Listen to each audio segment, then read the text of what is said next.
अस्सलामुअलैकुम, good morning, welcome to सुबह की सोच। आप देख रहे हैं सुबह की सोच। आप सबको कहेंगे खुशामदीद एक बार फिर से।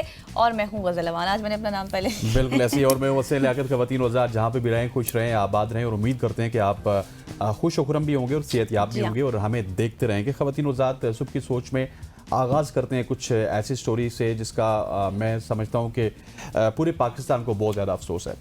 बलूचिस्तान की बात कीजिए तो बलूचिस्तान के दारुल हुकूमत कोयटा में बलूचिस्तान नेशनल पार्टी के जलसे के इख्तिताम पर धमाका हुआ, जिसके नतीजे में अब तक 13 जांबाग हुए, 31 शहरी जख्मी हुए हैं। धमाके के बाद पुलिस और सिक्योरिटी फोर्सेस की नफरी जायवकुआ पर पहुंची, जहां से जख्मियों को सिविल हॉस्पिटल मुंतकिल किया गया। बलूचिस्तान नेशनल पार्टी के तर्जुमान साजिद तरीन ने कहा कि धमाके में हमारे 13 कारकुन शहीद हुए। जैसे ही अख्तर मैंगल की गाड़ी गुजरी तो जोरदार धमाका हुआ। पुलिस का कहना है कि जलसा खत्म होते ही जोरदार धमाका हुआ, जिसका तयन किया जा रहा है। और दूसरी जानिब वज़ीर आला बलूचिस्तान की बात की जाए तो उन्होंने शाहवानी स्टेडियम धमाके की शदीद अल्फाज में मजम्मत की और कहा कि यह धमाका इंसानियत दुश्मनों की बुज़दिराना कार्रवाई है। शरपसंद अनासिर मासूम शहरियों के खून से खेल रहे हैं। उन्होंने कहा कि दहशतगर्दों के नापाक अज़ाइम को हर सूरत नाकाम बनाया जाएगा।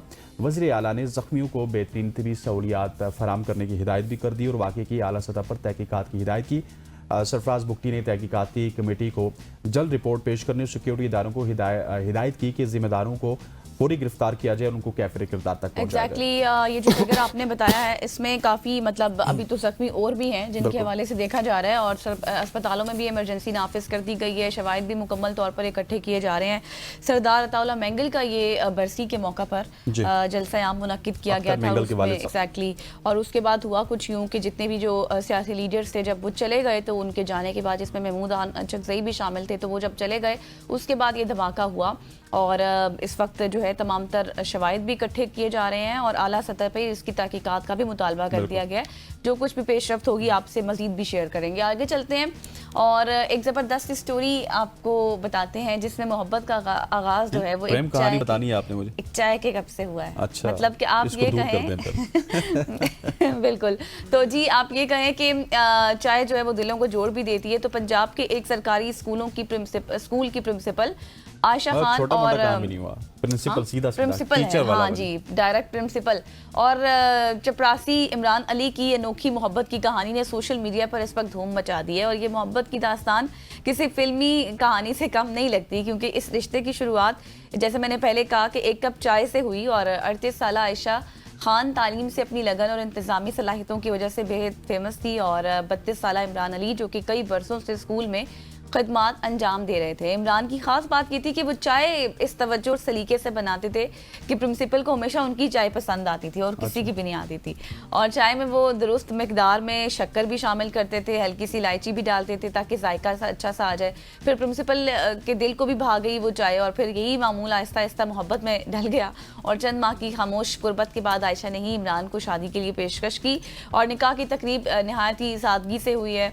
और असातिज़ा, तलबा और दोनों ख़ानदानों ने शिरकत भी की। तलबा ने इस मौका पर चाय के मौजू पर एक बहुत ही इंटरेस्टिंग सी स्पीच भी की, जबकि असातिज़ा ने दुल्हन को चाय का सेट तोहफे में दिया है। और आपको ये बताएं कि प्रिंसिपल की खबर ये जो है मतलब इन दोनों की ये जंगल में फैल गई है। जंगल में जिस तरह आग फैल जाती है उसी तरह से ये खबर सोशल मीडिया पर भी फैल गई है। और सोशल मीडिया प्लेटफॉर्म्स खुसूसन एक्स की अगर बात करूँ तो इस जोड़ी के चर्चे शुरू हो गए वहाँ पर। और सार्फिन ने मुख्तलिफ किस्म की मीम्स भी बनाई, तबसरे भी किए और दिल छू लेने वाले पैगामात भी शेयर किए। बिल्कुल ऐसी ही बड़ी दिलचस्प कहानी है जिस तरह से गजल आपको बता रही हैं। प्रिंसिपल और एक पीएन की कहानी, ऑफिस बॉय की कहानी, या फिर एक चपरासी की कहानी है। लेकिन खैर इससे बहुत सारी चीज़ें हैं, बहुत सारी बहसें भी छिड़ी हैं जिसके हवाले से मेरा ख्याल है कि आगे जाके और भी लोग इसको एलैबोरेट करने की कोशिश करेंगे। खवातीन वज़ात आगे बढ़ते हुए आपको एक इंटरेस्टिंग स्टोरी बताते हैं। हॉलीवुड के मारूफ अदाकार जिनको आप जानते हैं, मैं बात कर रहा हूँ किसी ज़माने में हम इनको एज ए रेसलर अभी भी देखते हैं और उस वक्त भी देखते थे, दी रॉक की। दी रॉक को नए रूप में देख के सब हैरान परेशान हो गए उन्होंने, क्योंकि अपना जो वज़न है उसको काफ़ी ज़्यादा कम कर दिया।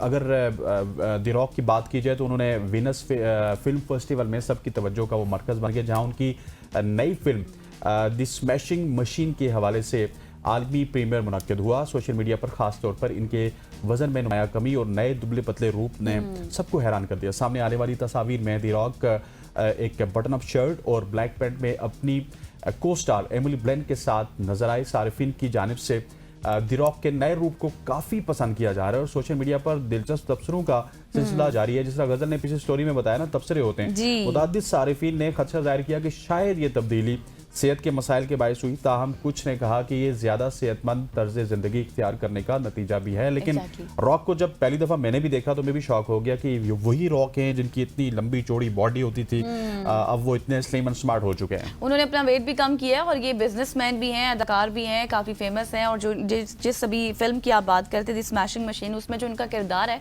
उसको काफी इस वक्त सराहा जा रहा है सोशल मीडिया पर भी, और यहाँ तक कि अब इनको ऑस्कर अवार्ड के लिए उसकी दौड़ में भी शामिल करने के हवाले से बात एग्जैक्टली इनको सब जो द रॉक की वजह से जानते हैं, लेकिन इनका जो असली नाम है ड्वेन जॉनसन है। जो कि ये हॉलीवुड स्टार भी हैं, लेकिन हम क्योंकि बचपन से इनको देखते आ रहे हैं तो हमारे लिए रेसलर ही थे। जी हाँ, एग्जैक्टली बिल्कुल। आगे बढ़ते हैं तो आपको एक अच्छी खबर और भी दे देते हैं साथ ही, क्योंकि मुफ्त लैपटॉप हासिल करने के ख्वाहिशमंद तलबा को एक और सुनहरी मौका मिल गया है, जिससे वो अब फायदा उठा सकते हैं। डिटेल्स कुछ यूं सामने आई हैं कि हुकूमत पंजाब ने बच्चों के लिए लैपटॉप स्कीम के दूसरे मरहले का अब ऐलान कर दिया है, जिसका मकसद सूबे भर में डिजिटल लर्निंग टूल्स तक रसाई को मजीद वुसअत देना है।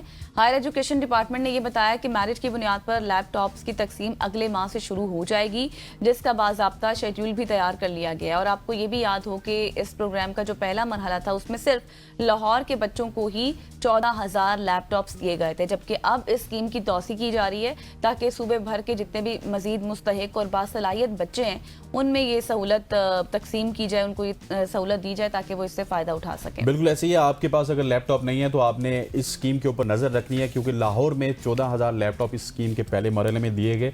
अब इसका दायरा कार दूसरे जिलों तक वसी किया जा रहा है। सो उम्मीद है कि जो जो डिजर्विंग स्टूडेंट होंगे उनको लैपटॉप ज़रूर मिलेगा। और ये बड़ी अच्छी एक कावज थी जो कि हमने प्राइम मिनिस्टर की स्कीम में भी देखी। इससे पहले शहबाज शरीफ साहब जब वज़ीर आला पंजाब थे उस ज़माने में भी देखी है, और अब ये मरियम नवाज शरीफ साहिबा कर रही हैं। तो उम्मीद करते हैं कि जो मुस्तहिक तालिब इल्म हैं उनको जरूर ये लैपटॉप लेकिन इसके साथ और भी कुछ चीजें हैं, मतलब जिस तरह से बाइक्स के हवाले से भी बात की जा रही थी, वो भी मिल रही है, आहिस्ता आहिस्ता मिल रही है, आहिस्ता आहिस्ता मिल रही है, और आहिस्ता आहिस्ता तमाम तर काम हो रहे हैं। जो अच्छे काम है उनको हम हाईलाइट करते रहेंगे। एग्जैक्टली। खवातीन और आगे बढ़ते हुए आपको बताते हैं सरकारी टीवी के हवाले से। सरकारी टीवी ने एंकर रिजवान, जिनको रिजवान रजी के नाम से जाना जाता है, को सिंधी कौम की तौहीन करने पर ड्यूटी से बरतरफ कर दिया गया, जिसका नोटिफिकेशन भी बाकायदा तौर पर जारी किया गया। जारी नोटिफिकेशन में कहा गया कि किसी भी कौम या सूबे की तज़ीक हरगिज़ बर्दाश्त नहीं की जाएगी।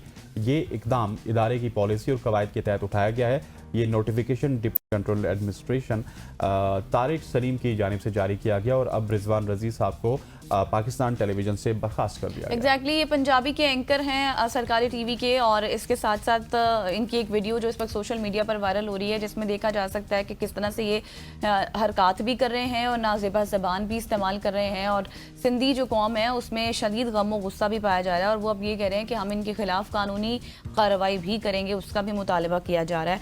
तो खैर देखिए, आप एंकर होने के साथ साथ थोड़ी सी अपनी आपको पता होना चाहिए कि आपकी लिमिटेशंस क्या है, आपकी जिम्मेदारियां क्या है, किस तरह से आपने ट्रीट करना है, चाहे अच्छी बात है चाहे बुरी बात है ना। खैर आगे बढ़ते हैं और एक इन्फॉर्मेशन आपके साथ शेयर करते हैं और फैक्ट्स आपके साथ शेयर करते हैं जिसको जानना बहुत ज़्यादा ज़रूरी है। 80 साल में दुनिया में कितने न्यूक्लियर बम धमाके किए गए, एक बहुत बड़ा सवाल, जिसके ऊपर जब हमने रिसर्च की तो हमें पता चला कि गुज़श्ता 80 बरसों के दौरान दुनिया में 2000 से ज़ायद एटमी धमाके किए गए, जिनके असरात आज भी दुनिया भर में महसूस किए जा रहे हैं। रिपोर्ट्स ये बताती हैं कि धमाके के ज़्यादातर न्यूक्लियर हथियारों को जांचने और अपनी अस्करी ताकत दिखाने के लिए किए गए। और मज़ीद ये भी बताया गया कि रूस ने 1949 से 1989 तक तकरीबन 450 एटमी धमाके किए, जिनमें से बेशतर काज़ाख्स्तान के पोशीदा कस्बों में किए गए। और दूसरी जानिब अगर अमेरिका की बात की जाए, उनकी स्टेट्स की बात की जाए, जिसमें एरिज़ोना, नेवाडा, ओटा, ऑरिगॉन और वाशिंगटन और इडाहो समेत कई रियासतों में अपने तजुर्बात किए। और इन रियासतों के रिहायशियों को डाउन वेंडर्स कहा जाता है। वो जब भी कोई डाउन वेंडर्स उनको कहा जाता है कि जब भी कोई, आपको पता है कि कोई धमाका होता है ना, तो जो हवा के बहाव की तरफ रिहायशी होते हैं जो डायरेक्टली इफेक्ट होते हैं उनको, क्योंकि आबकारी और इस तरह की जो चीज़ें होती हैं वो बराह रास्त उनको इफेक्ट करती हैं। तो इसके साथ साथ नेवाडा में किए गए धमाकों के बायस 2 लाख से ज़्यादा अफराद कैंसर में मुब्तला हुए।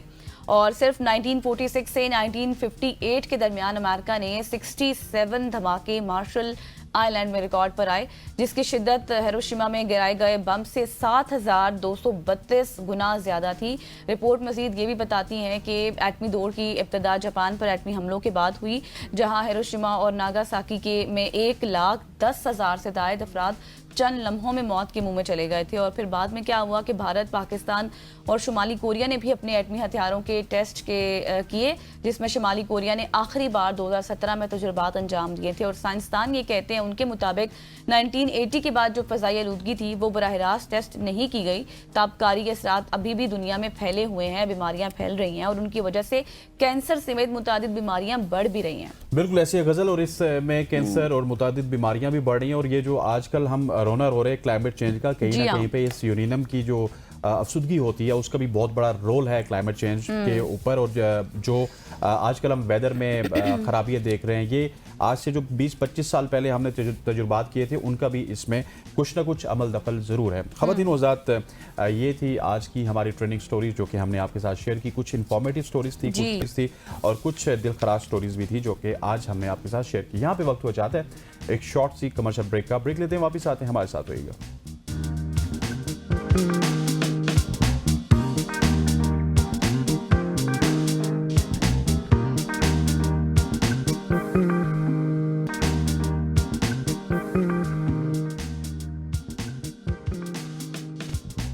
वेलकम बैक ख़वातीन वज़ात। अब सैलाब की बात करेंगे। पंजाब के बाद सिंध में भी सैलाब से बचाव के लिए मुमकिन इक़दाम का सिलसिला किया जा रहा है। हैदराबाद के मुकाम पर दरियाई सिंध के हिफाजती बंद के करीब रिहाइश पजीर ख़ानदानों को हटाने के लिए ऐलानात किए जा रहे हैं। मेगाफोन से किए जाने वाले ऐलानात में हिफाजती बंद के करीब रिहायशी अफराद को महफूज मकामात पर मुंतकिल होने की हिदायत की जा रही है।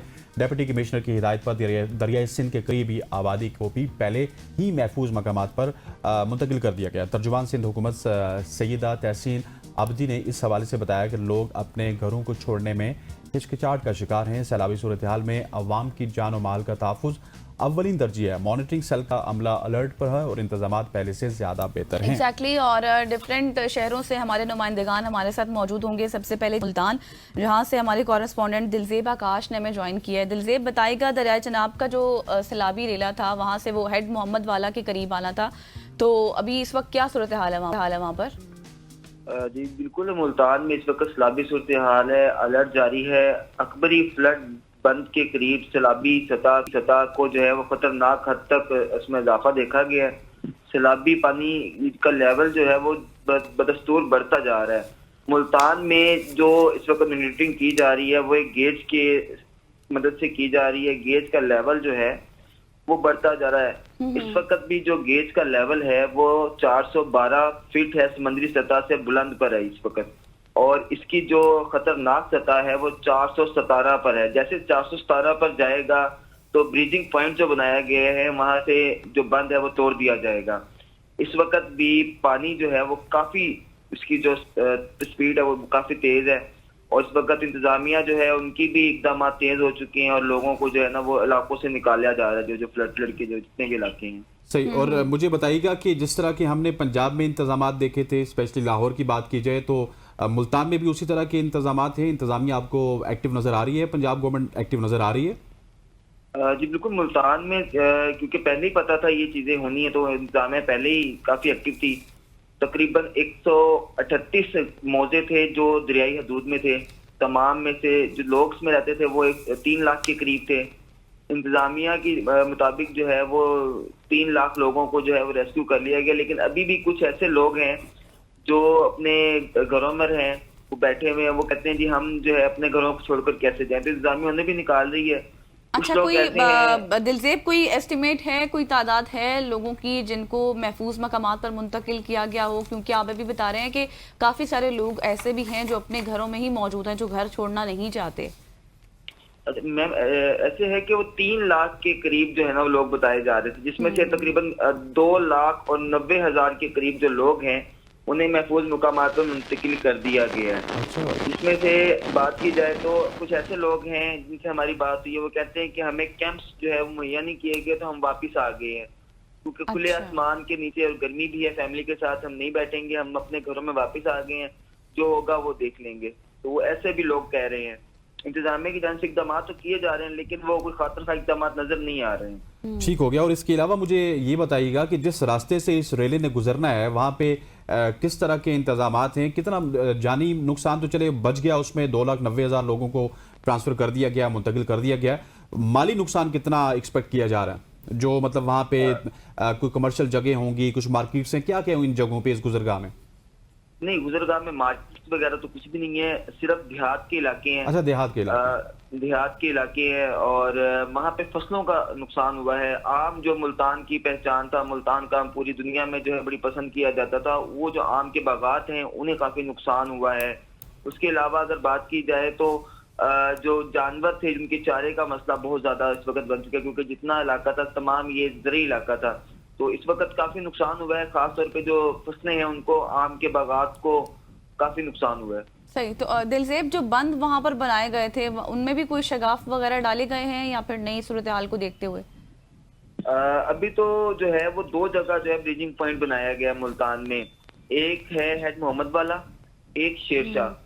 और जैसे ही मैंने आपको बताया कि पानी की सतह में इजाफा होगा, अभी जो पानी की सतह है वो 412 फीट समंदर की सतह से बुलंदी पर है।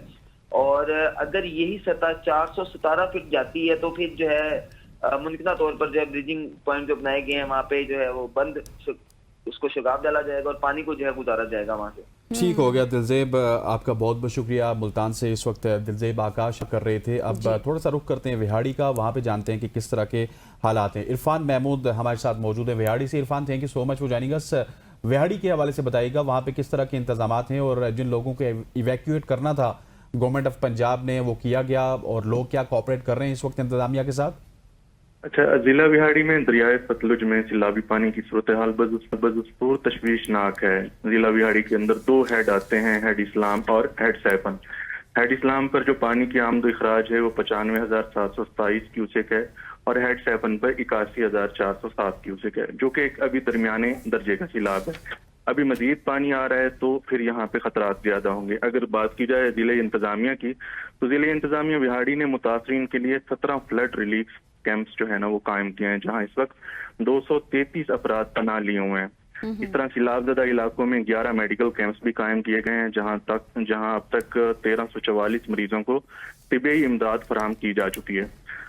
दूसरी जानब अगर हम देखें लाइफ स्टॉक, जो बड़ा डिपार्टमेंट है क्योंकि एक ज़रूरी इलाका है, यहाँ सबसे ज्यादा लाइफ स्टॉक का भी जो है ट्रांसफर हुआ है, इनखला हुआ है, जिसमें 40,398 जानवर जो हैं उन्होंने ये सैलाबज़दा इलाकों को छोड़ा है, जिसमें से 4,372 जानवरों की वैक्सीनेशन और जो इब्तदाई ट्रीटमेंट की गई है। और अगर आप मजबूरी तौर पर बात की जाए तो जिला बिहाड़ी में 65,695 अफराद जो हैं वो मुतासर हुए हैं और 84 मौजाजात जो हैं मुतासर हुए हैं, जबकि 42,999 एकड़ पर मुश्तमिल मक्की, कपास, धान, तेल और गन्ना की जो खड़ी फसलें थी वो ज़ेरे आब आई हैं, जिससे किसानों को बहुत शदीद नुकसान पहुंचा है। अगर हम इमदादी कार्रवाइयों की बात करें तो रेस्क्यू 1122 जो है वो सरे फहरिस्त है और पुलिस उसके साथ साथ है जो इमदादी कार्रवाइयों में हिस्सा ले रही है। और अच्छा इरफान, ये बताएं कि जिस तरह से आपने फसलों का जिक्र किया, काफ़ी सारी फसलें तबाह हो गई हैं। कल भी एक रेशो हम देख रहे थे जिसमें कपास की फसल भी काफ़ी मुतासर हुई, उसमें कमी भी आई। तो अब किसानों का क्या मुतालबात हैं, कोई अपील है उनकी गवर्नमेंट से या फिर गवर्नमेंट कुछ कर रही है इनके लिए? बिल्कुल, किसानों के यही मुतालबात हैं कि जो उनके नुकसानात हुए हैं उनका अजाला किया जाए। अभी जो फ्लड का रेशो है वो भी मजीद यहाँ पे बढ़ना है। अभी तो यहाँ पे एक दरमियाने दर्जे का सैलाब है।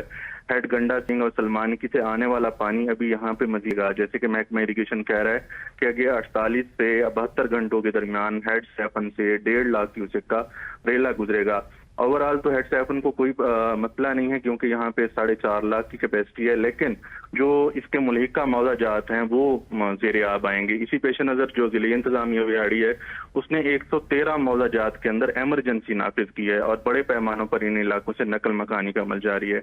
और इसमें जो एक बुरी बात नजर आ रही है कि वो इलाका मकीन अपनी मदद आप के तहत अपनी फसलों को बचाने के लिए आर्जी बंद बांध रहे हैं, लेकिन ज़िले इंतजामिया की जानिब से किसी भी किस्म की कोई भी मशीनरी मुहैया नहीं की जा रही। और अगर हम बात की जाए ये जो सैलाब मुतासिर के कैंप्स लगाए हुए हैं तो वहाँ सिर्फ 233 अफराद को खाना मुहैया किया जा रहा है। अच्छा, मुझे जल्दी से ये बताइएगा कि लाइफ स्टॉक को भी मूव कर दिया गया है, लोगों को भी मुंतकिल किया जा रहा है, लेकिन ये बताइएगा कि फसलें कौन कौन सी हैं जो विहाड़ी में ज्यादा मुतासिर हो रही हैं सैलाब से? उसके अंदर गन्ना है, कपास है, तिल है और मक्की की फसल जो है सबसे ज्यादा मुतासिर हुई है। लाइफ स्टॉक की बात मैं करूं तो उसके अंदर सिर्फ अभी तक 14 टन सब्ज़चारा और 320 बंडा के बैग पूरे जिला में तकसीम किए गए। Thank you so much Irfan, आप हमें तमाम तर डिटेल से शेयर कर रहे थे जो कुछ भी सूरत हाल इस वक्त विहाड़ी में थी। अब चलते हैं खान, वहाँ से हमारे नुमाइंदे रब नवाज हमारे साथ मौजूद है। रब नवाज बताएगा, स्पिलवेज भी खोल दिए गए थे सूरत हाल को देखते हुए, अब क्या सूरत हाल है खानपुर में? रब नवाज साहब, आपको आवाज़ आ रही है? इस वक्त हम रब्ता करने की कोशिश करेंगे रब नवाज साहब से। इससे पहले हम विहाड़ी का रुख किया था। विहाड़ी से हमारे नुमाइंदे हमें बता रहे थे कि लाइफ स्टॉक को भी मूव किया गया, लोगों को भी एक जगह से दूसरी जगह पे मुंतकिल किया गया। पंजाब गवर्नमेंट एक्टिव नज़र आ रही है, रेस्क्यू 1122 का डिपार्टमेंट एक्टिव नज़र आ रहा है, लेकिन उनके मुताबिक अभी जो सैलाब है उसकी नोयत वो नहीं है, इसमें शिद्दत आएगी। और रेले ने, जो बड़ा रेला है, उसने अभी विहाड़ी से और इन इलाकों से गुजर के सिंध में दाखिल होना है। सो इस तरह की सूरत हाल इस वक्त है हमारे। एक बार फिर से हमें ज्वाइन कर लिया रब नवाज ने खानपुर से। ये बताइएगा रब नवाज, क्या सूरत हाल है इस वक्त वहाँ पर? कितना, कौन सा सैलाबी रेला वहाँ से अभी गुजरना है या फिर गुजर चुका है? रब नवाज, आपको आवाज़ आ रही है? रब नवाज जो कि खानपुर सिंध से हमारे साथ जो है वो, उनसे रब्ता करने की हम कोशिश करेंगे और एक बार फिर खानपुर का रुख करेंगे जो ही वो हमारे साथ मौजूद होंगे और वहाँ पे जानेंगे कि सिंध के क्या हालात हैं, क्योंकि अब पंजाब से ऑलमोस्ट रेले गुजरना शुरू हो चुके हैं।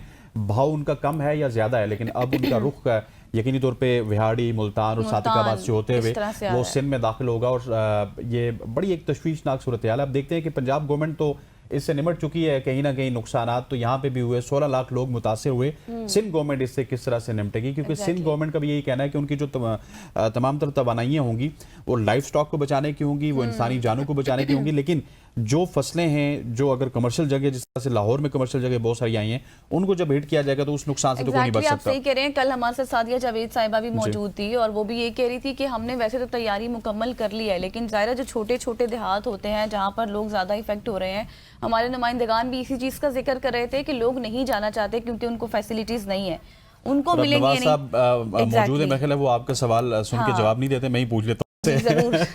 रब नवाज साहब, बताइएगा सिंध के क्या हालात हैं सैलाब को लेके और किस तरह के इंतजाम आप देख रहे हैं सिंध गवर्नमेंट की जानिब से? जी, ये पंजाब का और सिंध का दरमियानी हिस्सा है सर। रहीमिया डिस्ट्रिक्ट है, खानपुर तहसील। जी जी। यहाँ दरियाई सिंध का जो इलाका है ना, चाचड़ा शरीफ के मुकाम पर, यहाँ अभी 3 लाख क्यूसेक जो है पानी वो गुजर रहा है यहाँ से, और अगले 48 घंटों तक यहाँ से जो है 9 से 11 लाख क्यूसेक पानी जो है वो गुजरेगा। सही। अच्छा, ये जिस तरह से आपने तादाद बताई है 9,11,000 क्यूसेक की, तो ये किस चीज को, कौन से इलाकों को ज्यादा इफेक्ट कर सकता है, क्या कुछ देखा जा रहा है? जी, ये 2000 मैं बताता चलूं, 2010 में भी ये रेला आया था सैलाबी। उस टाइम जो है 10 लाख क्यूसेक का जो है वो आया था। उस टाइम ये बेनजीर शहीद ओवरब्रिज जो था ये नहीं था, तो यहाँ से वो रेला आसानी से गुजर गया था, क्योंकि ये पट्टी जो है ना चाचड़ा शरीफ से दूसरा जो है कोट मिठन शरीफ, वहां तक ये 15 किलोमीटर की ये पट्टी है दरियाई पाट की, तो यहाँ से आसानी से गुजर गया था। लेकिन अब क्योंकि ये बेनजीर ओवरब्रिज बना हुआ है तो यहाँ से अब पानी स्लो गुजरेगा। सही हो गया। और ये बताइएगा कि इंतजामिया के इंतजाम आपको कैसे लग रहे हैं? जी, इंतजामिया ने अलर्ट जारी किया हुआ है, लोगों को जो है वो महफूज मकामात पर पहुंचा भी रहे हैं और पहुंचाया भी है, और मजीद कैंप वगैरह भी कायम कर दिए हैं। सही। तो हाई अलर्ट जारी किया हुआ है, हाई अलर्ट जारी कर दिया। थैंक यू सो मच रब नवाज, आप डिटेल्स। अब चलते हैं रहीम यार खान, जहाँ से ज्वाइन कर लिया। अभी रब नवाज जिक्र कर रहे थे कोट मिट्टी के हवाले से भी कि वो इलाका भी उस तरह से मुतासर हो सकता है। रहीम यार खान में जो चाचड़ा और कोट मिट्टन है, वहां से कितने क्यूसेक का रेला गुजर चुका है या फिर अभी गुजरना है, क्या कुछ तादाद बताई जा रही है? जी मैडम, आज जो है वो सैलाबी सूरत हाल जो है वो पानी 3,86,000 क्यूसेक जो है वो चाचड़ा से गुजर रहा है, लेकिन 5 और 6 तारीख को एक बड़ा रेला जो है वो रहीम यार खान से गुजरेगा, जिसको जो है वो 9 लाख से 11 लाख क्यूसेक बताया जा रहा है कि वो अगर गुजरेगा। बताता चलूं कि दरियाए सिंध जो है वो एक बहुत बड़ा दरिया है। दरिया की जो पेट है वो 32 किलोमीटर का पेट है, जो एक बहुत बड़ा रकबा बनता है। यहाँ से पिछले साल भी जो है वो यहाँ से 11 लाख क्यूसिक का जो रेला बआसानी गुजारा जा चुका है। इससे कोई नुकसान नहीं हुआ माली नुकसान हुआ था, फसलों का नुकसान हुआ था, लेकिन कोई जानी नुकसान नहीं हुआ था, क्योंकि हमारे रहीम यार खान की जो सेफ्टी वाल है वो मंचन बंद है। मंचन बंद जो है वो 186 किलोमीटर तवील ये मंचन बंद है, जो बहुत चौड़ा बनाया गया है, जो बहुत मजबूत बनाया गया है, जो रहीम यार खान की सेफ्टी वाल कहलाता है, जिसका 90 किलोमीटर का तकरीबन हिस्सा जो है वो रहीम यार खान को टच करता है, जिसकी वजह से रहीम यार खान को काफी हद तक जो है वो रिलीफ मिल जाता है। अगर बताया जा रहा है कि अगर 11 लाख से ऊपर का रेला आता है तो रहीम यार खान के जो देहात हैं वो मुतासिर हो सकते हैं। ठीक, अच्छा, ये बहुत बड़ा एक एरिया बता रहे हैं कि 32 किलोमीटर का तो सिर्फ पेड़ बता रहे हैं आप दरियाई सिंध का। मुझे ये बताइएगा कि इस 32 किलोमीटर के वाय के करीब करीब कोई फसलें, इस तरह की चीजें, कितने लोग मुतासिर हो सकते हैं इस रेले से? बिल्कुल, ये तो लाखों लोग मुतासिर होंगे, लेकिन रेस्क्यू के मुताबिक अब तक जो करीब देहात थे वहां से 32,000 अफराद को जो है वो रेस्क्यू किया गया है, जबकि 47,000 के करीब उनके जो माल मवेशी हैं उनको वहां से रेस्क्यू किया गया है। जिले इंतजामी की जानिब से 21 मुकामात पर फ्लड रिलीफ कैंप लगाए गए हैं, जहां पर लाइफ स्टॉक महकमा हेल्थ, रेस्क्यू 112 सिविल डिफेंस और सुथरा पंजाब की टीमें जो हैं वो लोगों को सहूलियात फराहम कर रही हैं। सही। अच्छा, उज़ैर ये भी बताएं कि हमने देखा कि अभी जिस तरह से आप कह रहे हैं कि अगर पानी का बहाव ऐसा तेज आता है तो फिर काफ़ी सारे देहात और लोग भी मुतासिर होंगे, मवेशियों को भी इस वक्त रेस्क्यू किया जा रहा है। मजीद कोई हिफाजती इकदाम किए गए हैं गवर्नमेंट की जानिब से, ज़िले इंतजामिया की जानिब से? तालीमी इदारों के हवाले से तो हमने सुना था कि वहाँ पर बंद कर दिए गए थे 5 रोज़ के लिए। जी, तालीमी इदारे जो हैं वो बंद कर दिए गए हैं। उनका जो सामान था वो वहां से महफूज मुकामात पर मुंतकिल कर दिया गया है। अगर मैं बताऊं कि दरियाए सिंध के मुकाम पर जो है वो इस वक्त इंतजामिया अलर्ट है, लेकिन यहाँ पर क्योंकि ये देही इलाका जात के इलाके हैं दरियाई पट्टी के, वहां से लोगों को रेस्क्यू करना मुश्किल है। लोग बाजिद हैं कि हम अपने घरों को नहीं छोड़ेंगे, घरों में रह रहे हैं। इंतजामिया बार बार कोशिश करती है, कश्तियों पर बिठा के ले आती है, लेकिन लोग बहुत जिद करते हैं और वो वापस चले जाते हैं। ये एक बड़ा एक अनफॉर्चुनेट है, लोगों को समझना चाहिए सिचुएशन का। अच्छा, जिस तरह के हमने लाहौर में हालात देखे थे कि रावी के किनारे हमें इंक्रोचमेंट नज़र आ रही थी, मेरा ख्याल है कि रहीम यार खान में, मुल्तान में भी हमने इससे पहले बात की है, ये जो दरियाई गुजरगाहें होती हैं वहाँ पे इस तरह की इंक्रोचमेंट तो आपको नज़र नहीं आ रही ना? बिल्कुल, इस तरह की कोई सूरत हाल दरिया के अंदर मौजूद नहीं है। कच्ची बस्तियां हैं ये जो दरिया के अंदर बनाते हैं जब ये सैलाबी सूरत हाल पैदा होती है, क्योंकि ये हर साल ठीक हो गया, कच्ची बस्तियां होती हैं। Uzair, thank you so much for joining अस। आप भी अपने अहल खाना का ख्याल रखिएगा, और जितने भी लोग हैं जो मूव नहीं हो रहे हैं उनसे गुजारिश है कि आप मूव हो जाइए, ये आपकी बेहतरी के लिए होता है। यहाँ पे वक्त हुआ चाहता है एक शॉर्ट सी कमर्शियल ब्रेक का, ब्रेक लेते हैं, वापस आते हैं, हमारे साथ रहिए।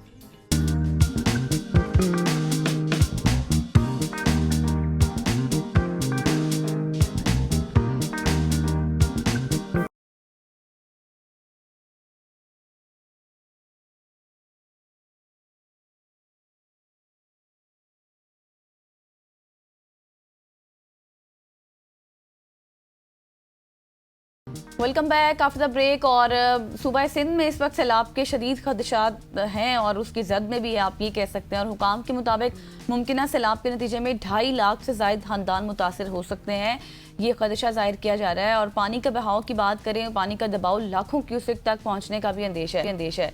वज़ीर आला सिंध मुराद अली शाह कहते हैं कि इंसानी जानों को बचाना सबसे बड़ी तरजीह है हमारी, लेकिन सवाल यहाँ पर मेरा ये है कि क्या हुकूमत के पास खुराक, अद्वियात और पनागाहों का मौसर बंदोबस्त पहले से मौजूद है या नहीं? क्योंकि अब से कुछ देर पहले हम जब सेगमेंट में बात कर रहे थे तो हमारे कॉरेस्पॉन्डेंट यही कह रहे थे कि लोग ये कह रहे हैं कि हमें उस तरह से सहूलियात नहीं दी जा रही। दूसरी जानिब इनखला के दावे भी किए जा रहे हैं, मगर हकीकत में अब तक कितने खानदान महफूज मकामात पर पहुंच सके हैं, ये भी एक सवाल है। और ऐसे नाजुक वक्त में कालाबाग डैम जैसे सियासी मामलात को छेड़ना ये कितना मुनासिब है, इन सब पर बात करेंगे। बिल्कुल ऐसी हमारे साथ सायरा बानो मौजूद, JDA की सीनियर रहनुमा भी हैं और इनका ताल्लुक भी सिंध से है। सायरा साहब, thank you so much for joining अस।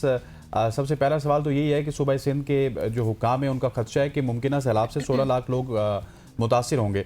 सो इन खानदानों के मुतासिर होने का या फिर इनको रिलीफ देने का कोई सिंध हुकूमत के पास कोई तैयारी है, उनके पास इतना इक्विपमेंट है कि वो इससे निपट पाएंगे? अस्सलाम वालेकुम। वालेकुम सलाम। देखिए, मुल्क की तारीख देखी जाए तो वो 1950 से अब तक 29 सैलाब आ चुके हैं और उसको ऐसे डिवाइड करें तो 2.5 साल बाद एक सैलाब। 2022 में जो सैलाब आया और उसने जो यहाँ सिंध में तबाही हुई, सिंध गवर्नमेंट, यही सिंध सरकार थी, पीपल्स पार्टी, और अभी भी वही है। तो इनके वो कहते हैं ना कि हुक्काम में बाला की आंखें तो उसी वक्त खुल जानी चाहिए थी। और अभी वो, मैं तो खुद ये प्रेस कॉन्फ्रेंस सुनकर और ये तमाम इनकी गुफ्तगू सुन के हैरान हूँ। उससे पहले जब कराची में अर्बन फ्लडिंग का वो हुआ था तो आपने देखा होगा कि एक वजीर साहब चांद की तारीखों को जिम्मेदार ठहरा रहे थे कि वो कुछ मद्दोजर था और फिर पानी जा नहीं सका। फिर किसी दूसरे ने कहा कि अगर वक्फे से बारिश हो तो। अब इन्होंने ये कहा है कि अगर जो सक्खर बैराज और गुड्डू बैराज की इन्होंने कैपेसिटी बताई है कि इतने क्यूसेक पानी गुजर सकता है अगर बारिशें ना हो तो। अब मुराद अली शाह साहब के फिगर दूसरे हैं और जो चेयरमैन एनडीएम में, खैर उन्होंने तो हमें बहुत कुछ बताया है कि आप तैयार रहें हर 2 माह बाद एक आफत के लिए। वैसे तो पिछले 2.5 साल से हम आफतों का ही सामना कर रहे हैं, तो अब खुदा खैर करे। अब ग्राउंड पर तो इतनी ज्यादा हलचल मुझे नजर आ नहीं रही। कुछ वो कहते हैं ना कि चीजें सर्कुलेट उन्होंने, मतलब जैसे वो कोई नोटिफिकेशन वगैरह वो किए और डीडीएमए को उन्होंने कहा, लेकिन डीडीएमए 2022 के सैलाब के बाद जब हमने ये तमाम इन चीजों की तहकीकात की थी, उसमें डीडीएमए का किरदार कोई नजर नहीं आया था। बुलाया भी था उनको कमेटी में एनडीएमए और फिर उन्होंने डाल दिया पीडीएमए पे और पीडीएमए ने डीडीएमए पे। तो पता चला कि वही जो डीसी जो तमाम मामला देखते हैं। हालांकि इस वक्त जो हालात हैं, तमाम पार्टी से बालातर होके तमाम लोगों को वो कहते हैं ना कि जितने भी स्टेक होल्डर हैं कि जिन इलाकों को ज्यादा खतरा है उनको बुलाना चाहिए, एक ब्रीफिंग होनी चाहिए और पूछना चाहिए कि आप क्या किरदार अदा कर सकते हैं और गवर्नमेंट आपकी क्या मदद कर सकती है। लेकिन ये चीजें बताई नहीं गई। उन्होंने वो तो बता दिया कि 2 लाख और पता नहीं 16,000 या 64,000 और फिर इतनी यूसीज वो होंगी, मुतासिर होंगी, लेकिन वो ग्राउंड पे कोई काम नजर नहीं आ रहा। अभी एक प्रोग्राम में थी तो वो सिंध कोई तर्जुमान थे, उन्होंने हमें टेंट्स का बताया कि लास्ट ईयर इतने टेंट्स यूज हुए थे, अभी इतने टेंट्स यूज होंगे। तो भाई मतलब आप टेंट्स की और इन तमाम चीजों की बातें करें, लेकिन जो काम आपको करना था, जो आपने बंद उनके नहरें उनके पुश्ते मजबूत करने थे, वो जो भल सफाई होती है वो देखना था। फिर उसके बाद पूरा एक लाया अमल होता है कि अगर ये पानी आबादी की तरफ आया तो उसको कहाँ उसको कट लगा के। लेकिन मसला यहाँ पर सिंध में स्पेशली ये है, जिस जिले सांगर से मैं ताल्लुक रखती हूँ, कि वहां पर सिर्फ जमीनें बचाने के लिए आबादियों को डुबोया जाता है। आपने भी देखा होगा कि वो आबादियां बचाने के लिए जमीनों की तरफ पानी मोड़ा गया, लेकिन यहाँ पर वो कहते हैं ना कि हर चीज उल्टी है, तो यहाँ पर जमीनें बचाने के लिए आबादी को डुबोया जाता है। तो मेरी अब उनसे इस्तदा यही है कि खुदा के लिए कि जो भी काम हो वो ग्राउंड पर नजर आने चाहिए, वो सिर्फ नोटिफिकेशन की हद तक नहीं होने चाहिए। आप कोई वो फ्लड रिलीफ जो कैंप्स होते हैं, अगर आपने उसको सरकारी स्कूलों का करना है या कुछ और इमारतों का करना है तो आप अभी से उसको डिक्लेयर करें। बिल्कुल आप सही कह रही हैं, आप चीजों को डिक्लेयर करना होगा। देख मेरा साहिबा, आप हमारे साथ ही रहेगा। यहाँ पे हम एक छोटी सी ब्रेक लेते हैं, कुछ और भी बातें आपसे बातें करनी है, लेकिन ब्रेक के बाद करेंगे। हमारे साथ रहिए।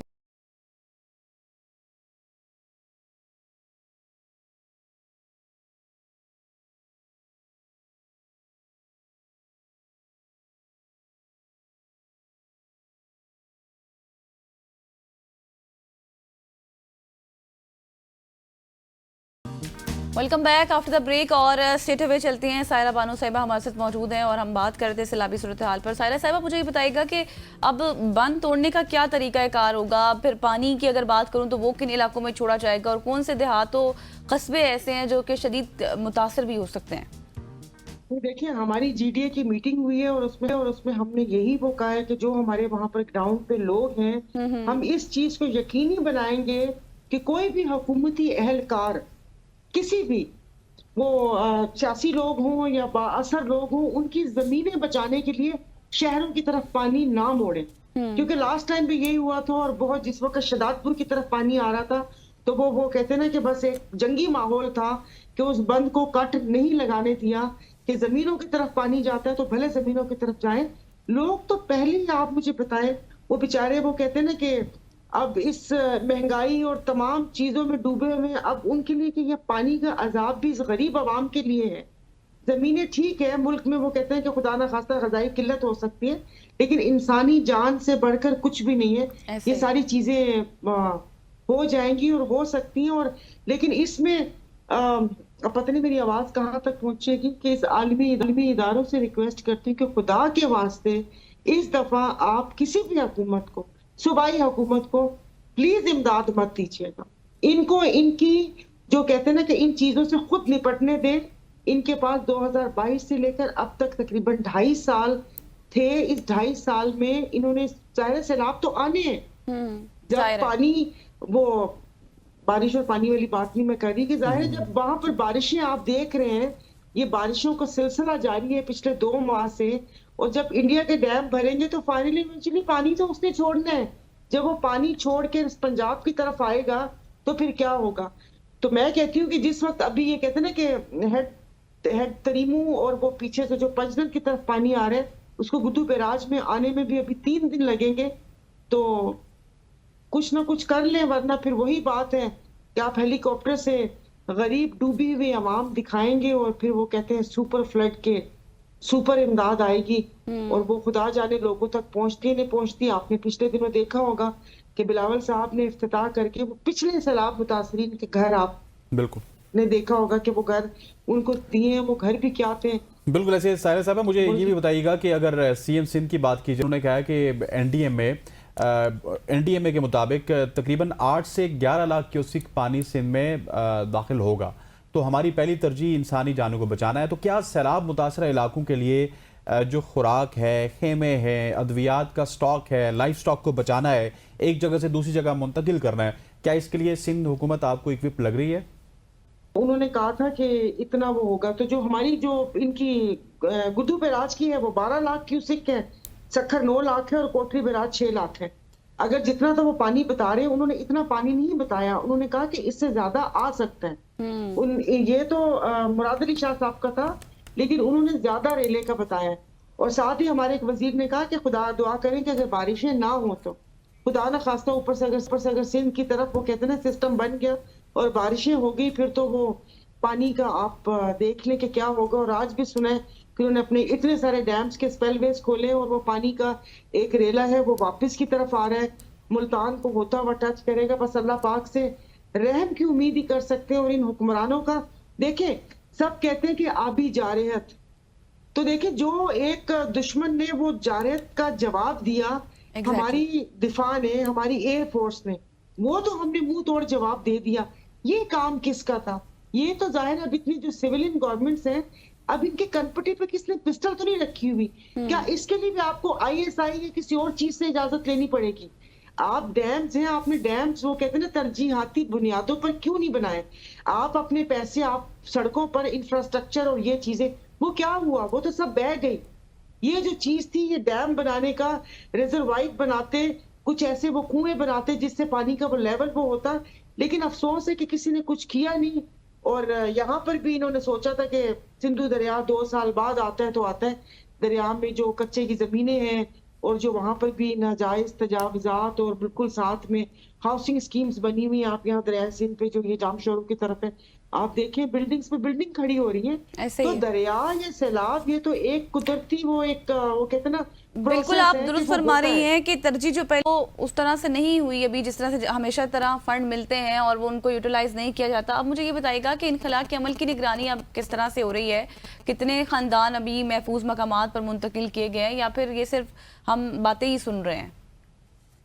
ये कह तो रहे हैं, लेकिन जो कच्चे के लोग हैं या कोई भी है, आपने वीडियोस भी देखी होंगी जी। आपने भारतीय पंजाब की भी देखी होंगी, आपने यहाँ पर भी देखी होंगी, लोग अपने घर छोड़कर नहीं जाते।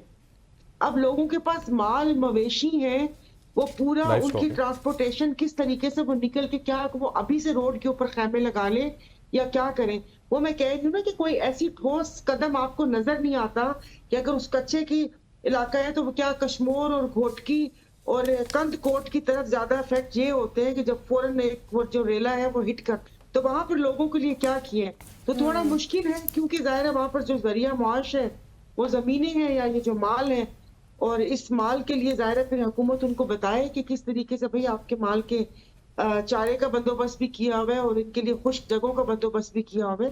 क्योंकि जिंदगी के दारोमदार है वो।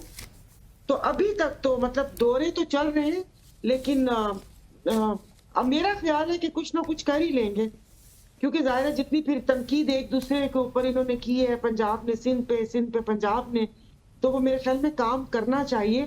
Exactly. आपके पास अभी है, जाहिर है जिस तरह KPK में तो एकदम से आया, फिर पंजाब को भी इतना संभलने का मौका नहीं मिला, लेकिन हम जो पिछले 5-6 दिन से देख रहे हैं, और अभी यहाँ पर पानी आने में भी 2 दिन है, तो 1 हफ्ता है, आप थोड़े से कुछ जहाँ जो कर सकते हैं आपको वो करना चाहिए। जाहिर है इतनी बड़ी पैमाने पर तो नहीं, लेकिन जो लोग डायरेक्ट वो कहते हैं ना कि कच्चे की जमीनों पर या दरिया ठीक हो गया। अच्छा, मुझे थोड़ा सा आखिर में ये भी बताइए, पाकिस्तान पीपल्स पार्टी और इस वक्त KP गवर्नमेंट आमने सामने नजर आ रही है, सिंध और KP, कालाबाग डैम को लेके। एक तरफ सैलाबी सूरत हाल है, पंजाब अभी उससे निमट रहा है, सिंध ने अभी निमटना है, और एक तरफ से KP के CM की जानिब से बयान आता है, उसको निसार खोड़ो साहब उसकी तरदीद करते हैं, मजम्मत करते हैं, व्हाट्सएवर। सो इस सूरत हाल को आप किस तरह से देखती हैं?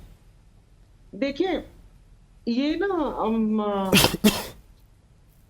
कभी ऐसे होता था, बच्चे छोटे होते थे तो मैं शॉपिंग पे जाती थी, तो जो मेड संभालती थी तो वो फिर उसको मैं मुख्तलिफ चीजें दे के जाती थी कि अच्छा ये गेम खेल ले तो उसके साथ मतलब फिर खाना दे देना, खाना नहीं देना तो फिर इसको सामने पार्क में ले जाना बच्चों को बहलाने के। तो आपने देखा होगा कि ये शोशे छोड़े जाते हैं। उससे पहले शोशा सुना होगा आपने सूबों का कि जी 12 सूबे बनाने, भाई 12 के 24 भी बना ले, पैसे हैं। 12 असेंबली, 12 CM, 12 पार्लियामेंट और तमाम ताम झाम का खर्चा उठाने के पैसे हैं हमारे। तो वो कहते हैं कि जो जखायर हैं स्टेट बैंक में, हमें तो उसी का नहीं पता चलता कि क्या सच और क्या झूठ। उसके बाद दूसरे हफ्ते ये आपका अवाम का और सबका मनोरंजन करने के लिए ये ऐसी फुलझड़ियां छोड़ी जाती हैं। पहले सूबे, अब कालाबाग डैम। इंसान इनसे पूछे कि जो पंजाब में सैलाब आया है वो ब्यास, रावी और सतलुज के बिफरने से और पानी छोड़ने से आया है, वो मैदानी इलाके के दरिया है। उस सैलाब का कालाबाग डैम से क्या ताल्लुक है, कोई मुझे समझा दे। बड़े बड़े सहाफी यहाँ पर बैठ के आपने देखा होगा ट्विटर पे एक तूफान बदतमीजियों का वो था कि कालाबाग डैम बनने पे फिर किसी ने इसको नहरों से जोड़ दिए जो कैनाल बन रहे थे। अरे भाई वो कैनाल आपके या अवाम की फलाह बहबूद के लिए थोड़ी बन रहे हैं। वो तो एक चौलिस्तान में एक वो कहते हैं उस सहरा को गुलिस्तान करना था कि हमने जो दूसरे ममालिक के लिए कॉर्पोरेट फार्मिंग करनी थी वो उसके लिए था, वो कोई उसमें कोई वो तो नहीं था। तो बात ये है कि मुल्क की चीज के लिए कोई भी किसी के खिलाफ नहीं है, लेकिन आप किसी का हक नहीं मार सकते। आपको पता है कि सिंध वाले वैसे ही टेल एंड पर हैं, और यहाँ पे वो जो सहाफी और दानिश्वर बैठे हुए होते हैं वो कहते हैं समंदर में पानी गया तो जाया हो जाएगा। ओ भाई ये कुदरत कानून है। ये जो RBOD LBOD जो बनी है वो यही है कि जो सैलाब या ये पानी है समंदर, ताकि जो समंदर का जो सलाइन वाटर है, जो नमकीन वाटर है, वो समंदर आकर जमीनें ना खाए। आपके सामने ठट्ठा बदीन सजावट की 80,000 एकड़ जमीनें समंदर निगल चुका है। तो प्रोग्राम फिर आपका बहुत लंबा हो जाएगा। ये जो RBOD और LBOD को जो बनाया था उसमें भी हमने बाहर से लोग बुलाए, यहाँ के लोकल स्टेक होल्डर्स, और यहाँ के जो वो कहते हैं ना कि उनसे हमने कोई मशवरा नहीं किया। वो बनाई तो सही, लेकिन वो ऐसे बनी है कि उनका कोई फायदा भी नहीं है, बिकॉज वो ऊपर बनी है, पानी नीचे है, तो अब उसको ऊपर कैसे पहुंचाया जाए। बिल्कुल। तो ये सारी चीजें, ये शोशे हैं। अली अमीन गड्डापुर पहले अपने पार्टी वर्कर्स के सवालों का जवाब दे। उन्होंने जलसा करना था, वो जलसे का बताएं। उन्होंने अपने बानी के लिए तहरीक चलानी थी, वो अपनी बानी का बताएं। वो आ जाकर एक वो कहते हैं ना कि दिल आजारी करना या किसी दूसरे उस मोहल्ले या उस मसले में टांग उड़ाने की, उनको बोले कि जो दयामत और भाषा और मोहम्मद डैम है मुझे उनकी रिपोर्ट दे कि वो कंप्लीट हुए या नहीं हुए। आप तवज्जो दें कि आपके सूबे में कोई जंगलात की कटाई ना करे। जो आपने अपने वजीर शकील खान के इल्जामात को भी मीडिया तक नहीं आने दिया, और आपने और हमने पूरी दुनिया ने देखा जो दरिया का पानी था वो दरिया वो लकड़ियों से भरा हुआ था, वो कटी हुई लकड़ियां, वो कोई दरख्त उखड़े नहीं थे। पहले उस पे तवज्जो दे। बिल्कुल आप दुरुस्त फरमा रही हैं सायरा साहिबा, आपने जो भी फैक्ट्स पर की, और बिल्कुल ऐसा ही होना चाहिए था। Thank you so much for your time. जो कुछ अभी इस वक्त सूरत हाल डेवलप हो रही है उस मुताबिक हम कॉम्प्रिहेंसिव डिस्कशन कर रहे थे सायरा बानो के साथ। यहाँ पर लेंगे ब्रेक के बाद हम वापस आएंगे, हमारे साथ रहिएगा।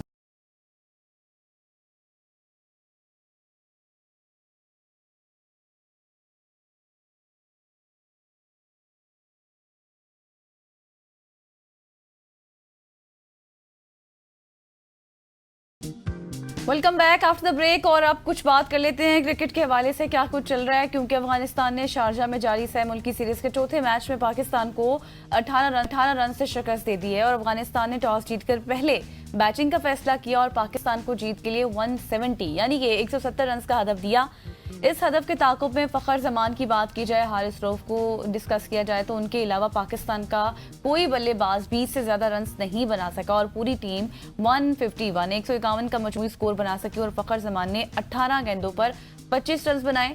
हारिस रऊफ की बात करें तो 34 रन बनाकर टीम के सबसे ज्यादा रन स्कोर करने वाले बल्लेबाज बने। बिल्कुल ऐसी एक बड़ा अनफॉर्चुनेट कल मैच हुआ और हमें अफगानिस्तान के खिलाफ शिकस्त हुई और उस वक्त शिकस्त हुई जब मोरलेस हमारे टॉप टियर प्लेयर खेल रहे हैं। पहले जब हम 3 मैच अफगानिस्तान से आ रहे थे तो उस वक्त कोई भी टॉप टियर प्लेयर नहीं खेल रहा था। इसी पे बात करने के लिए हमारे साथ सीनियर स्पोर्ट्स जर्नलिस्ट जनाब अरसलान खोक साथ मौजूद हैं। अरसलान साहब, thank you so much for joining us. Sir, finally अब हमें डेली रूटीन में ही इस चीज़ को हजम कर लेना चाहिए कि हम अफगानिस्तान से किसी भी वक्त किसी भी मैदान पे किसी भी फॉर्मेट में हार सकते हैं। अब वो इतने इक्विप्ड हो चुके हैं। थैंक यू सो मच, बहुत शुक्रिया गजल आपका भी और हसनैन आपका भी, थैंक यू। हसनैन, वैसे तो 2019 के बाद से ही हमें मान लेना चाहिए था कि हम कभी भी उनसे हार सकते हैं। हम बड़ी नॉक टू नॉक गेम्स खेल रहे थे, लेकिन अभी एक बड़ी मजे की आपने अपने इंट्रो में बात कही कि फखर जमान और हारिस रऊफ के अलावा कोई भी प्लेयर 25 से ज्यादा रन नहीं। आप सोचें, आप हारिस रऊफ को बैट्समैन में शामिल कर रहे हैं क्योंकि बॉलिंग तो उनसे विकेट लेस गए हैं वो पूरे मैच में। शाहीन विकेट लेस गए हैं, साइम अयूब ने 1 विकेट ले ली, फहीम ने अच्छी बॉलिंग की तो 4 विकेटें ले ली, बाकी तो सारे विकेट लेस गए। ये 5 विकेटें 169, आप जरा अपनी बॉलिंग का मवाजना करें, 5 विकेटें 169 और हमारी 9 विकेटें उन्होंने उड़ा दी 151 पे। तो आप अंदाजा करें कि वो कहाँ खड़े हैं अपनी बॉलिंग में, फील्डिंग में, कैप्टनसी स्ट्रेटजीज में, और हम कहाँ पे खड़े हैं। आपकी बैटिंग की बात करूं, सलमान अली आगा जिस तरह रन आउट हुए हैं यार कैप्टन होके, ऐसे लग रहा था उनकी बॉडी पूरी स्टिफ है, उनसे हिला नहीं जाता। मतलब मैं कहना नहीं चाहता, वो बहुत अच्छे प्लेयर हैं, सारा कुछ ठीक है, लेकिन बांस की तरह भागना एक बड़ी अजीब बात है। वो डाइव नहीं की उन्होंने, दूसरा रन बनता था, नहीं दिया, बिल्कुल क्लोज हुए। राशिद खान ने बड़ी कनिंगली हाथ आगे किया और वो आउट हो गए। साइम अयूब जिस तरह आउट हुए हैं, क्या वो बॉल आउट होने वाली थी? डर गए, इतना डर गए फजल हक फारूकी से। और मुझे समझ में नहीं आ रहा, फजल हक फारूकी की बॉल अंदर जाती हुई किस तरह से बगैर पाँव निकाले साहिबजादा फरहान ने के लिए। और ये पहली बार नहीं है साहिबजादा फरहान के लिए कि वो अंदर आती पेस बॉल पर आउट हुए हैं, वो इससे पहले 4 दफा इसी तरह आउट हो चुके हैं। तो साहिबजादा फरहान के लिए भी नई बात नहीं है। फखर जमान इतने अच्छे निक में है, सारा कुछ ठीक है, लेकिन बस वही बैक साइड पे उन्होंने स्लिप जरा बाहर करके लगा दी तो उन्होंने कैच पकड़ा दिया। और बाकी भी आपकी टीम ऐसी ही आती जाती बनी। हसन नवाज नहीं चला तो काफी एक्सपोज हो गए। फिर वो जो 1 रन बनाया उन्होंने, हम सब पे बतौर कौम बड़ा एहसान किया मोहम्मद हारिस ने। हमने चूंकि उन्हें सपोर्ट भी करना है और वो बाबर आजम के मेंटोर भी होने वाले हैं, बल्कि हैं, तो अब हमें उन्हें सपोर्ट भी करना पड़ेगा। बहुत बड़े प्लेयर हैं वो, तो बाबर आजम की कोचिंग शुरू कर देंगे, तो हमें उन्हें सपोर्ट करना। लेकिन अरसलान साहब, अब मसला ये है ना, अब देखिए 170 रन का हदफ कोई, आप ये कहें कि कोई हाँ इतना तस्खीर फुल नहीं था जिसके ऊपर हम बात करें, लेकिन ये हाँ एग्जैक्टली नाकाबिल तस्खीर। लेकिन इसके साथ मुझे ये भी बताएं कि अब जो सिर्फ हम 2 खिलाड़ियों की बात करें जिन्होंने सिर्फ और सिर्फ 20 रन ही बनाए, और आप भी जिक्र कर रहे थे अपने पिछले सवाल के जवाब में, तो बैटिंग लाइन इतनी कमजोर क्यों है? रूट्स को भी तो देखना होगा। हम हमेशा यहाँ पर के यही डिस्कस करते हैं, आज इसने इतने रन बनाए, इतना एक्सपेक्ट किया जा रहा था, नहीं बना, वजह क्या है? आपने अगर चले हम डिस्कस नहीं करते, इंडिया को छोड़ देते हैं, आप ऑस्ट्रेलिया को ले लें, साउथ अफ्रीका को ले लें, आप न्यूजीलैंड को ले लें, आप इंग्लैंड को ले लें। इंग्लैंड के जो जूनियर स्ट्रक्चर है जरा उस पर बात करते हैं। आप रूट्स की बात कर रही हैं, मैं अभी अफगानिस्तान के ऑफ द रिकॉर्ड बात कर रहे थे हसनैन और मैं। सदीकुल्ला अतल जो है वो जब 16 पॉइंट सम मतलब 16 साल 6 महीने के थे तो उनकी बैटिंग देखी थी राशिद खान ने। उनको उठा के गांव से वो दुबई ले आए, वहां पर उनको ट्रेन किया, उन्होंने अंडर 19 में परफॉर्म किया। अच्छा देखा उन्होंने किसको? सादिकुल्ला अतल को, एक आम बच्चे को। हमारे यहाँ रूट्स पे प्रॉब्लम ये है, हम मिसबा उल हक के बेटे पे इन्वेस्ट कर रहे हैं, हम मोइन खान के बेटे पे इन्वेस्ट कर रहे हैं, कभी हम किसी के बेटे पे इन्वेस्ट कर रहे हैं, कभी तलत हुसैन साहब के बेटे पे इन्वेस्ट कर रहे हैं। हाँ। हम इनके बच्चों पर इन्वेस्ट कर रहे हैं। वो यासिर हमीद भी अपने बच्चे को उठा उठा के हर जगह फिरता है। तो हम इनके बच्चों पर इन्वेस्ट कर रहे हैं।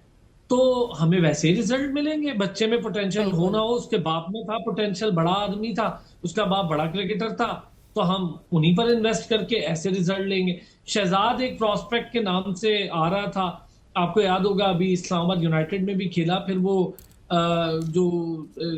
मेरा ख्याल है पीटीवी, और मैंने उनको पीटीवी और स्टेट बैंक के मैच में देखा बैटिंग करते बॉलिंग करते। उन्होंने स्कोर भी कर लिया था, विकेट्स भी ले ली थी, लेकिन ना उस लड़के में इतना पोटेंशियल है, ना उसकी गेम इस कैलिबर की है कि वो इंटरनेशनल पे जाके कॉम्पीट करे। ये तो हमारे पास डोमेस्टिक का टैलेंट रह गया है, पर्चियां, मनमानियां, अकरबा परवरी। इस्लामाबाद की पहले एसोसिएशन बैन हुई, अब रावलपिंडी की एसोसिएशन के मसाइल निकल आए, वो बैन हो गई। और इसकी वजह सिर्फ और सिर्फ अकरबा परवरी, करप्शन जब बिल्कुल। इस लेवल पर होगी तो आप सिलेक्शन का बिल्कुल मैच ऐसी। अच्छा, अंदाजा कर। मुझे तो लगता है सर कुछ अरसे बाद लोग शायद क्रिकेट के हवाले से देखना तो दूर की बात है, तज़किया सुनना भी बंद कर देंगे कि बस बहुत हो गया। सेम हम रूटीन में वही चीजें कर रहे होते हैं कि ये तबाही हो गई, क्योंकि पीसीबी ने तो कुछ ठीक करना नहीं ऐसे है। ही। सर मोहम्मद हारिस की बात करते हैं, बड़े जांबाज किस्म के हमारे विकेट कीपर हैं, जिन्होंने पिछली 10 इनिंग्स में सिर्फ 38 रन बनाए हैं, और जब भी वो आउट होते हैं तो इस तरह लग रहा होता है कि बस ये छक्का होना ही वाला था, बस अगर ये आगे फील्डर ना होता तो ये हारिस की जानिब से छक्का लगाया गया था। इस इंटेंट का हमने क्या करना है सर, कि एक बंदे को आपने ओपनर भी ट्राई कर लिया, वनडन में भी ट्राई कर लिया, अब छठे नंबर पे भी ट्राई कर लिया, अब उसको फिर कह दें यार कि बस बहुत हो गया, अब तुम्हें 15-20 मैच तो हमने दे दिए।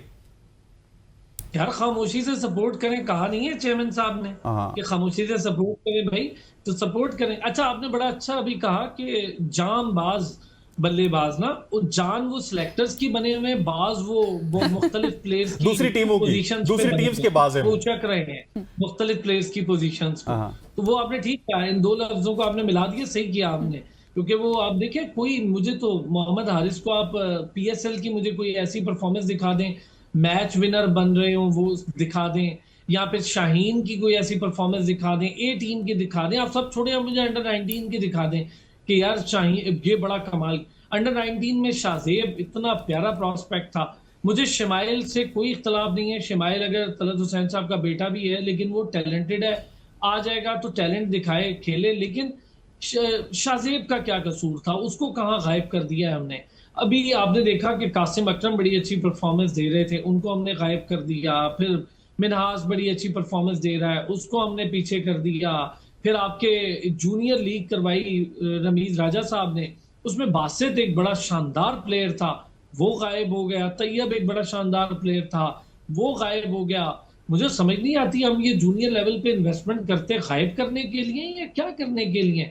फिर अभी आपको ना तो कहीं हसीबुल्ला नजर आ रहा है और ना ही आपको कहीं दूसरा विकेट कीपर नजर आ रहा है। आपको इसको हारिस को विकेट कीपर बनाना है, हारिस को निकालेंगे तो जबरदस्ती का साहिबजादा फरहान को बना देंगे। मानिए 15 मैच आप मोहम्मद इखलाक को दे देंगे ना, मोहम्मद इखलाक को, तो 15 मैचेस में उसने 200-300 रन बना लेना था, मैं आपको गारंटी जी। मैं आपकी तरफ, बेहतर है वो लड़का, बेहतर है, बेहतर परफॉर्म कर, उसकी उम्र निकाल देंगे, देखिएगा, उसको बिठा बिठा के उसकी उम्र निकालेंगे। ऐसे जाया नहीं करेंगे, बड़ी मेहनत से जाया करते हैं हम प्लेयर को।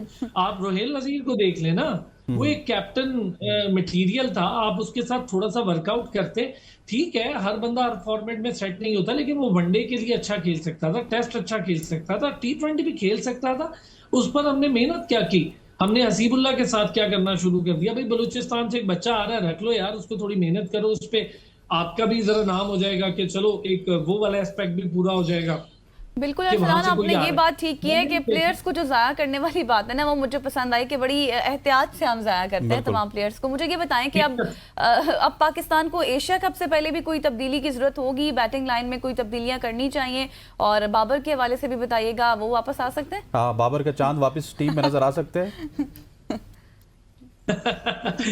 देखिए, मैं आपको बार बार एक बात कहता हूँ हसनैन, आप ये चीज समझे, बाबर आजम ना वापस लाने के लिए ना मैं और आप कुछ भी ना करें ना, बात भी ना करें, ये सारी टीम आपकी ना जर्रा जर्रा मिलके मेहनत कर रहा है वापस लाने के लिए। हारिस अपनी जगह पे मेहनत कर रहा है माशाल्लाह से, बाकी प्लेयर्स, फखर जमान भी बड़ी डट के मेहनत कर रहा है कि मैं कुछ ना करूं, सलमान अली आगा भी डट के मेहनत कर रहा है कि एक मैच खेलूं 20 में पीछे हो जाऊं, डर के उसने बॉलिंग ही छोड़ दी है। आप सोचें, वो कैप्टन बना, उस पर प्रेशर कितना, उसने डर के बॉलिंग ही छोड़ दी है। साइम अयूब से बॉलिंग करवा रहे हैं, वो खुद नहीं कर रहे, हालांकि पहले वो ऑलराउंडर बने फिरते थे और हर मैच में बॉल करते थे, अब वो इससे भी पीछे हो रहे हैं। हमें चौथे नंबर पे ना देखें, हसन नवाज इतना अच्छी मिसाल बना है आपके सामने कि ओपनर था, आप उसको कभी तीसरे पे खिला रहे हैं, कभी चौथे पे खिला रहे हैं, कभी पांचवें पे खिला रहे हैं, स्कोर कर रहा है वो, एक दो मैचेस छोड़ के स्कोर कर रहा है, आहिस्ता आहिस्ता बेहतर हो जाएगा। उसने ये बताया भाई ये पोजीशन, कंडीशनिंग, इन चीजों के साथ हम आंग होना बैट्समैन का काम है, इसी के तो पैसे लेते हैं प्रोफेशनल, और किस चीज के लेते हैं। रही बाबर आजम की बात, देखें बाबर आजम ने ऑस्ट्रेलिया के खिलाफ भी सेंचुरी कर रखी है, न्यूजीलैंड के भी, इंडिया के खिलाफ भी स्कोर कर रखा है उसने। आप ये नहीं कह सकते कि वो सिर्फ छोटी टीमों के, लास्ट टाइम बाबर आजम का कसूर ये हो गया कि उनको मैच ही छोटी टीमों के खिलाफ मिले। आप जब छोटी टीमों के खिलाफ खेलते हैं ना यार, बिल्कुल ऐसा है हसनैन कि मुझे और आपको ले जाके प्रेप क्लास में बिठा देना, तो हमारा कंपटीशन प्रेप क्लास वाला होना शुरू हो सर जाएगा। हमारे पास वक्त थोड़ा सा कम है, मुझे सिर्फ आपका 30 सेकंड्स में कमेंट चाहिए सर। हमारी बॉलिंग वर्ल्ड क्लास बॉलिंग हुआ करती थी, अब ये शाहीन शाह अफरीदी और मोहम्मद हारिस रऊफ के नाजुक कंधों पे हमारी बॉलिंग है। इस तरह लगता है कि जो भी आएगा इनको मार के चला जाएगा। इन्होंने ड्यूटी इनकी है कि मार खाना इनकी ड्यूटी है। क्या समझते हैं हमारी बॉलिंग को क्या हो गया? सर बस देखें, आप बॉलिंग में ब्रैडमैन ले आए हैं, रन गिविंग मशीन ले आए हैं। दूसरा मैं जरा ये बात करूं ना, उमर गुल के बाद भाई आपकी बॉलिंग थी ही नहीं। मोहम्मद आमिर का कमबैक हुआ तब जाके आपके पास मैच विनर बॉलर्स आए। शाहीन अच्छा बॉलर, जरूर बेहतर बॉलर था, लेकिन शाहीन अपनी क्वालिटी और मुख्तलिफ वेराइटीज में बहुत स्टक है, उसके पास बहुत वास्ट वेराइटीज नहीं है। शाहीन अगर आउटसाइड बॉल करता है तो 4 इनसाइड करता है। अगर आप देख लेंगे उसका पूरा करियर, इनसाइड बॉल वो इतनी ज्यादा करना शुरू हो जाता है कि उसको लगता है शुरू की 2 विकेटें मिल गई बस काफी है, लेकिन वो बैट्समैन को आउटसाइड बॉल पे परेशान बहुत कम करता है। कल आपने फजल हक फारूकी को देखा, वो इनर इतने खूबसूरत मार रहा था और आउटसाइड बॉल करता था तो बैट्समैन पूरा शेक कर जाता था। वो लेफ्टी को भी वैसी बॉल कर रहा था, वो राइट को भी कर रहा था। आपके बॉल स्टक हो रहे हैं लेफ्ट आर्म पे, अगर एक चीज सेट कर लेते हैं तो जब राइट आर्म आता है तो उससे पिटाई खाना बिल्कुल अरसलान, आप सही कह रहे हैं। अब क्या कुछ होगा, कुछ मैं तो स्पीचलेस हूँ, क्योंकि हम हमेशा यहाँ पर बैठ के ये डिस्कशन करते हैं कि अब बेहतरी आएगी, नेक्स्ट टाइम बेहतरी आएगी। Thanks for being with us. Arsalan Khokhar हमारे साथ मौजूद थे और हम बात कर रहे थे जो कुछ भी इस वक्त है मामलात। यहाँ पर हम लेंगे एक ब्रेक और ब्रेक के बाद वापस आएंगे। स्टे विद अस।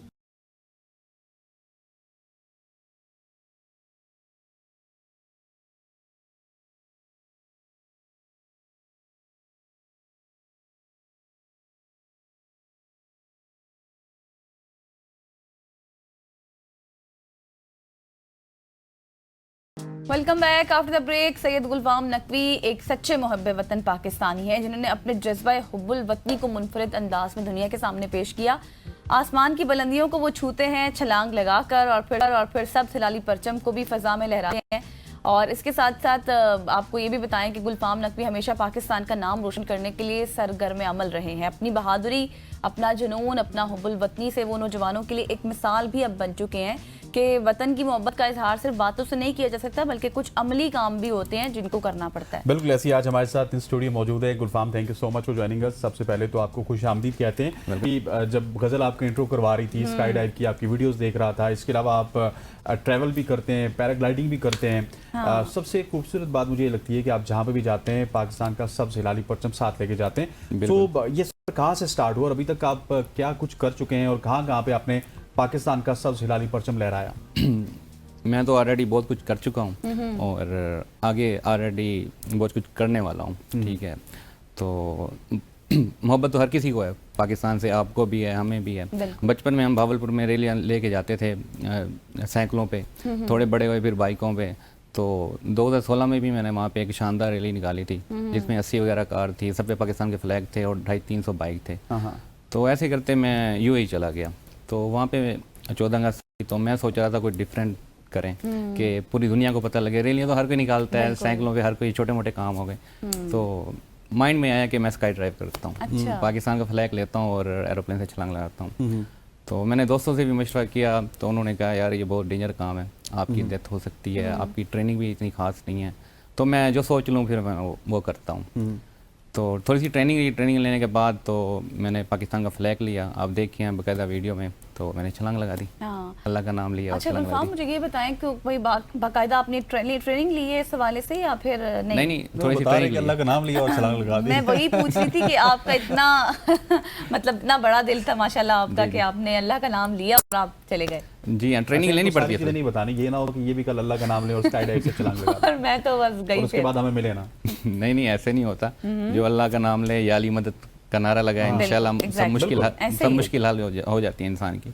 तो एक तो ये अगस्त थी, तो नेक्स्ट अगस्त थी, वहाँ पे वहाँ पे भी शानदार रैली निकाली दुबई में, ठीक है ना। वहाँ पे भी 110 गाड़ी थी, रोज रॉयस, BMW, मर्सिडीज, महंगी महंगी सारी गाड़ियाँ थी। और पाकिस्तान के फ्लैग मैंने लाहौर से मंगवाए थे, ठीक है। यहाँ से आए और सारी गाड़ियों पे आप देख रहे हैं कि पाकिस्तान के फ्लैग लगा है, ऊपर हेलीकॉप्टर था, हेलीकॉप्टर से नीचे उतरा मैं पाकिस्तान का फ्लैग लेके। उस टाइम मैंने छलांग नहीं लगाई थी, अच्छा। तो उस टाइम सिर्फ मैं नीचे उतरा था पाकिस्तान का फ्लैग लेके।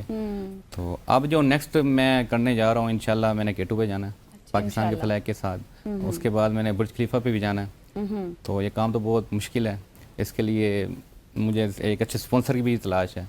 तो अभी तक कोई स्पॉन्सर नहीं है? अभी तक कोई स्पॉन्सर नहीं मिला, क्योंकि ये सब कुछ करने के लिए बहुत कुछ चाहिए। बिल्कुल ऐसी। और अच्छा, आपने ट्रैवलिंग की बात की, तो आप बाइक पे गालिबन ट्रैवल करते हैं, पूरा हाँ पाकिस्तान घूमते हैं। कोई खास बाइक होती है या वहाँ पर भी बस कोई भी 70 पकड़ी, 125 पकड़ी और अल्लाह का नाम लिया और चल? देखिए हम तो है मलंग बंदे, ठीक है, हमें साइकिल मिल जाए हम साइकिल पे ही रवाना हो जाएंगे, ठीक है।